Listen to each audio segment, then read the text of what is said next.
fishing can be hit or miss, but when it's on, it's on. Most folks use spawn bags near the bottom, but you can cast lures as well. The water is warmer in the shallows first, and that's what brings the fish in close. This time of the year, the fish can be really close to shore. They can be in as shallow as 4 foot of water or 15 foot of water, so you don't necessarily have to be out on the pier to catch them. The days are going to start getting warmer and warmer, only making the fishing near shore better with every warm rain and every sunny day. Sometimes I find myself staring off into the lake, waiting for the next bite. Fishermen always have the best view. The rivers across the state have unlocked, creating tons of opportunity to get out and hook up with monster steelhead. Some of these steelhead have been in the river system all winter long, and some are shooting up the rivers to spawn from the big water. It's an amazing experience when a 10-pound rainbow trout comes out of a dark hole and smashes your lure. There's nothing comparable. When you finally hook up with a steelhead, they go wild. They'll jump, they'll roll, they'll take you into the trees. They use the current to their advantage. They run downstream, they run upstream. I've even watched other fish bite the line to save the fish hooked up. It's always nice to make friends with fellow fishermen on the river, especially when they're kind enough to help net a fish and take a quick picture for you. Thanks, Lucas. I really appreciate your help with this one. This year, the DNR changed the limit rules mid-season on some rivers, which leads to a lot of confusion. Most rivers you're allowed 3 fish, but on the Carp, Manistee, Muskegon, Pere Marquette, and Manistee rivers, and Bear Creek, the limit this year is only 1. Walleye, pike, and trout season closed on the 15th of March to allow the fish to spawn. Mixed in with those steelhead are monster walleye, and occasionally they attack your lure. Some spots the walleye are so thick it's hard to keep them off your line, since there's so many of them down there and they spawn alongside the steelhead. It can be quite the surprise when you think you have a nice steelhead on the line and it turns out to be a massive walleye. Try your best to get them back in the water as soon as you can so they can get out there and keep making more walleye.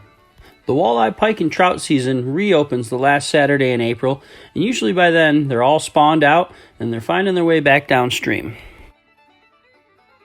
April is a great time of year to catch perch in the shallow water.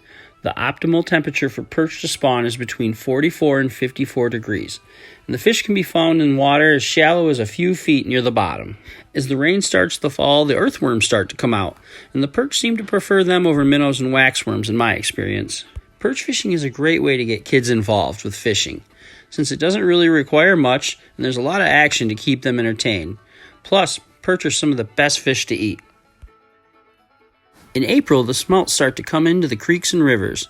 The optimal temperature for smelt is around 45 degrees, and dip nets are used to scoop them up. Smelt dipping is mainly done at night, but if you got a really good spot and there's a lot of smelt around, you can do it during the day as well. Don't forget to bite the head off your first smelt of the season. Cleaning all those smelt can be a lot of work and very time consuming, but in the end, nothing beats fried smelt. They're delicious. April is also the beginning of big water salmon fishing, and I'm starting to lose some sleep because I'm extremely excited.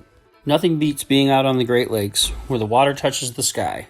There isn't anywhere I'd rather be than spending long hours with good friends, waiting for the rods to start screaming. Out on the big water, I've witnessed many amazing things, and often I find myself lost in my own thoughts. The world seems to disappear, and I'm left with a clear perspective of reality. There's so much that keeps calling me back out there, and every trip is unique, in its own special experience. Sometimes we even get lucky and catch some fish.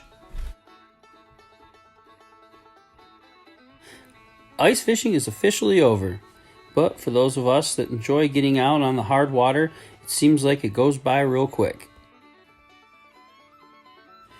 What an awesome ice fishing season it was this year.